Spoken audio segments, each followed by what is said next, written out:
and I'm looking for Sue Spiers, who is our profile poet this time.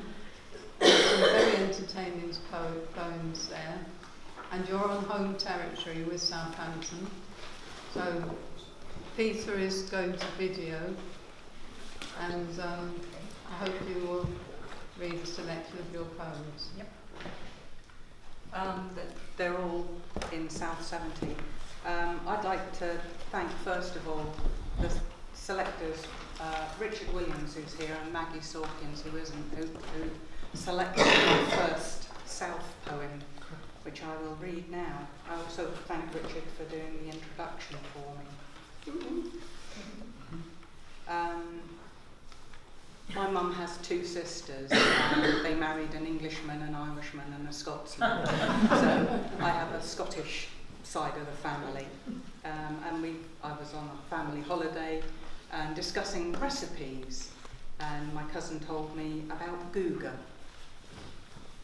To prepare the delicacy, take 1 stone, granite or gneiss, place in the pot with the Googa. Boil for 20 minutes. Drain the fat and repeat 4 times. Add an onion at the 5th boiling. When the stone softens, the Googa is ready to eat. The Googa flesh is fishy duck. The odour, one could not call it aroma, is 1,000 years of hunting, a childhood of celebrating the coastal pabulum. A cull of chicks, once blue eggs on Sulia Sigir's razor cliffs, 40 miles from human habitation. 10 men of Ness, foolish or brave or both, set sail for the nowhere rock. A tiny bothy is the only shelter, the monastery derelict for 10 months of the year. Seasick arrival, relief at landfall, despite the foul stench of gannet guano. They bring poles, ropes, food and barrels. The rocks are slick with gizzard, neck-cracked Googa are plucked, piled in circles of curing salt, grey carcasses like cairns. The 2-week ritual leaves no calluses, but ripped fingers cruciate in brine. Oilskins offer little warmth for the bones of Nessmen. Some sense of perpetuation, craft's sodality elsewhere abandons, drives the inexplicable call, the instinct to return each year to chance the precipitous cliffs.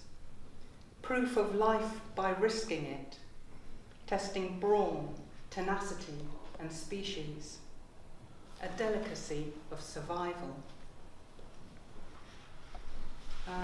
The next poem has been published in a couple of places, but the thing that means a lot to me, it's not too far from here.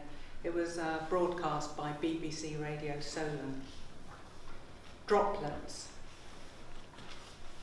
What is the language of water, with no mouth, no larynx, no tongue?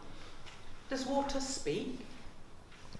Does a stream sing, each note struck on rocks like a xylophone of stones?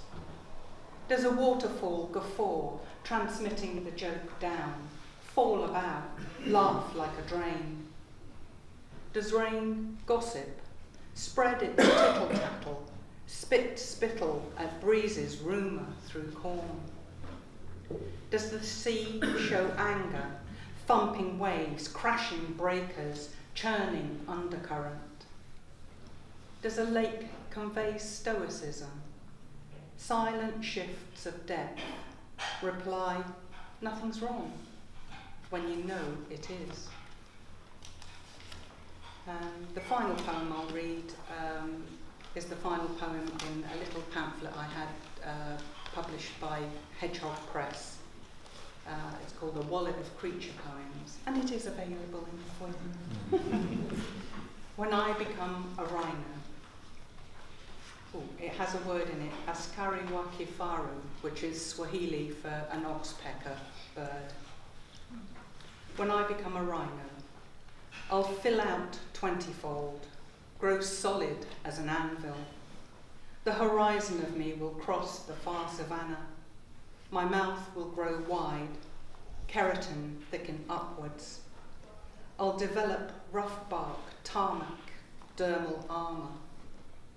Askari Wakafaru will wheedle grub's soft bodies from my mud-cracked skin, some the hurl of shit. They'll shriek the stalk of lion, the poacher's click. My lips will grow long and soft, pluck the grass, ruminate on its sweetness, taste the succulence, roll it between molars.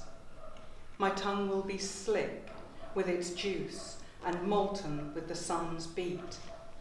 I'll stomp along the groove of my own walking, drum rocks to dust with relentless three-toed feet.